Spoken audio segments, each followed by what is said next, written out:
nafikiri kabisa kwamba sherehe hizi zinatakiwa ziwe za uadilifu na zinazozingatia mfungo mzima uliokuwa wa toba. Kuna watu ambao wanadandia sherehe hizi, wanafanya mambo ambayo sio sahihi. Mimi nafikiri hebu sherehe hizi ziachiwe wanaojua maana yake na wasitekeleze kwa kuzingatia imani yao. Si sherehe za kulewa, si sherehe za kufanya mambo yoyote yaliyo kinyume na mapenzi ya Mwenyezi Mungu. Lakini sisi kwa upande wetu serikali tutaendelea kuwa na nyie kuhakikisha kwamba shughuli hizi zote za Idi, kuanzia Idi Mosi na Idi Pili, basi unakwenda kukamilisha inavyostahili. Lakini waombe sana wakati huu wa sherehe za Idi, kwa upande wetu, upande wa serikali, tutakuwa tumejiandaa kutosha kuhakikisha kwamba amani inaendelea kuwepo. Lakini na nyie mtusaidie, hususan wazazi na wale watoto wadogo wanaokwenda kwenye maeneo mbalimbali ya starehe.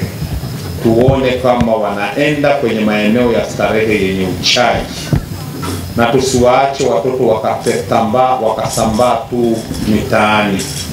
Na kuna baadhi ya wafanyabiashara wachache ambao hutumia nafasi hii ya Idi kuuza vinywaji, hasa vinywaji ambavyo vimekwisha kuexpire.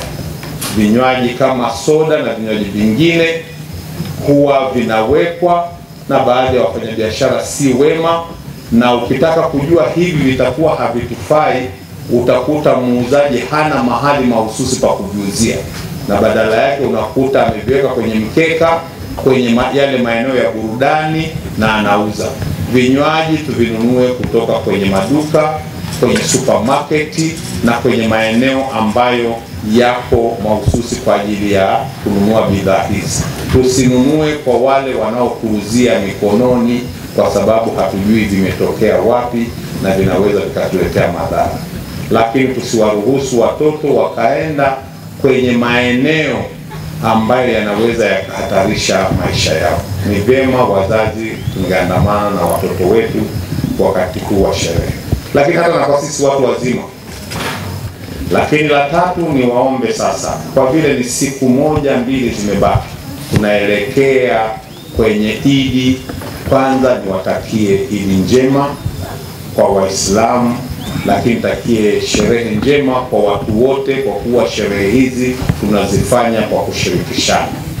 Kama nilivyosema, wafanyabiashara tuendelee kuwa na mshikamano wa kutoa huduma kwa wenzetu ili waweze kusherehekea vizuri Idi.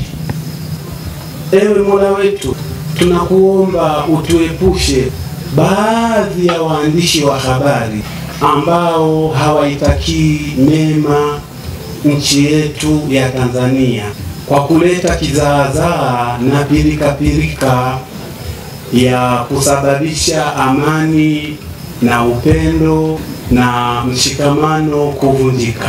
Ewe Mola wetu, idumu hiyo amani na udumu huo upendo kama wewe Mwenyezi Mungu ulivyotuumba tukawa sote ni ndugu mmoja, kwa sababu baba yetu ni Adamu, mama yetu ni Hawa.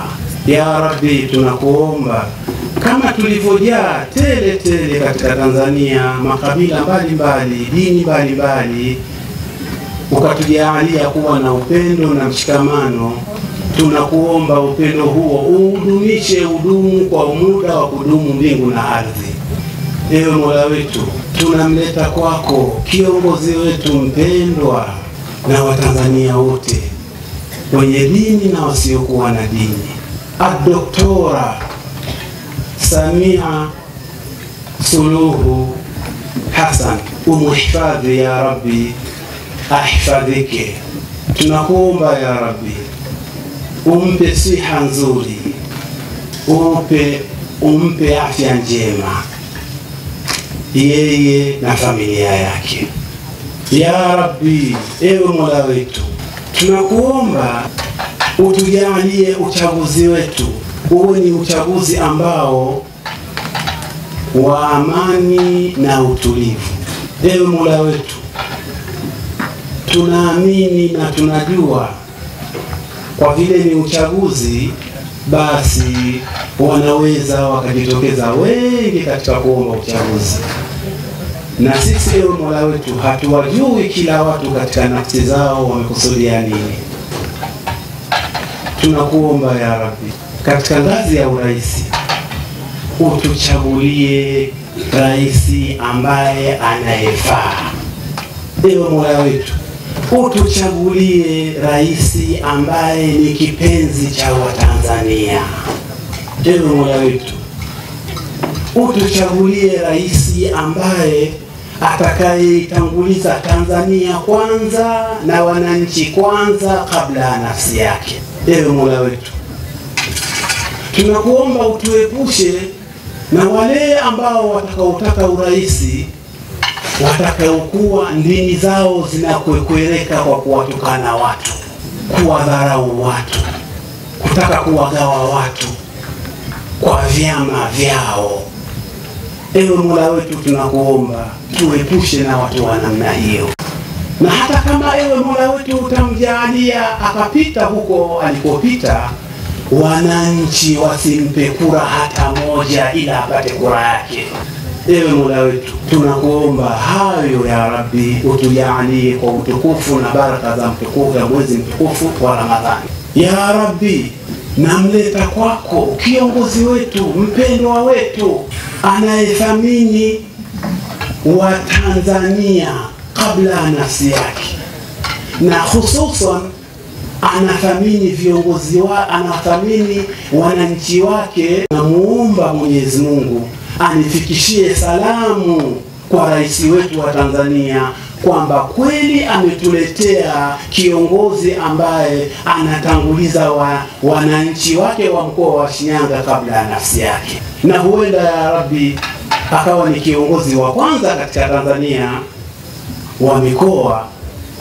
Yeye ya Rabbi waita wafanyabiashara wote katika mkoa wa Shinyanga, akawaambia kwamba mwezi mtukufu wa Ramadhani umeingia, Kwaresima tayari na yenyewe imeingia, na kuombeni msipandishe bei ya vyakula, kwa sababu hawa ambaye ninaoongoza katika mkoa wangu wa Shinyanga wako katika ibada ya kufunga. Na kweli ewe Mola wangu nakushuhudisha, mimi kuna baadhi ya viongozi na waumini walikuwa wananiambia, Sheikh, safari hii ni ajabu, vyakula viko bei ile ile, havijapanda, viko bei ile ile. Ni ya Rabbi na kushuhudisha, amekutana na wanasiasa wote akawaambia katika mkoa wangu wa Shinyanga marufuku kutengeneza futari inayoashiria vitu fulani fulani. Na kweli hakuna mwanasiasa hata mmoja aliyotengeneza futari ya kuwafutarisha Waislamu na watu ambao wako kwa Kwaresima wanafunga. Zote hizi ya Rabbi ni juhudi na ni mapenzi ambayo umempa mja wako mkuu wa mkoa wetu wa Shinyanga. Ya Rabbi muepushe na maradhi. Ya Rabbi mpe siha nzuri. Ya Rabbi yeye na familia yake. Ewe Mola wetu, na uombea mkoa wetu wa Shinyanga, upe kila la kheri wananchi wake wote kwa ujumla.